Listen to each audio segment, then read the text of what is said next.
بسم اللہ الرحمن الرحیم۔ شروع کرتا ہوں اللہ کے نام سے جو بڑا مہربان اور نہایت رحم والا ہے۔ حضرت داتا گنج بخش رحمت اللہ علیہ صوفی بزرگ اصل نام سید علی حجویری اور کنیت ابو الحسن تھی۔ گنج بخش لقب ہے۔ کشف المحجوب مشہور تصنیف ہے۔ آج کی اس ویڈیو میں ہم حضرت داتا گنج بخش رحمت اللہ علیہ کے کچھ اقوال آپ کی خدمت میں پیش کریں گے۔ آپ فرماتے ہیں کہ صوفی کہلانے کا حقدار صرف وہ ہے جو ایک ہاتھ میں قرآن اور دوسرے میں سنت رسول صلی اللہ علیہ وآلہ وسلم رکھے اور جس کا کردار و گفتار ایک ہو۔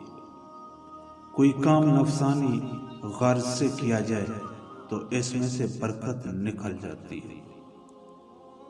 علم اس حد تک سیکھو جس سے اعمال درست ہو جائیں۔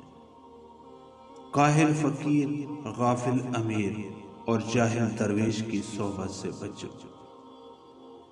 رضا کی دو اقسام ہیں، بندے کا خدا سے اور خدا کا بندے سے راضی ہونا۔ تصوف کے کئی مقامات ہیں۔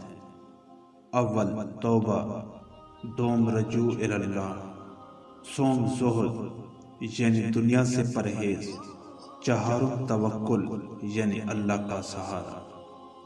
جب کسی ملک کا حکمران بے علم، عالم بے عمل اور فقراء بے توکل ہوں تو اس ملک کا خدا ہی حافظ ہے۔ علم بہت سے ہیں اور کوئی انسان سب علوم بیک وقت نہیں سیکھ سکتا اور نہ تمام علوم سیکھنا انسان پر فرض ہے۔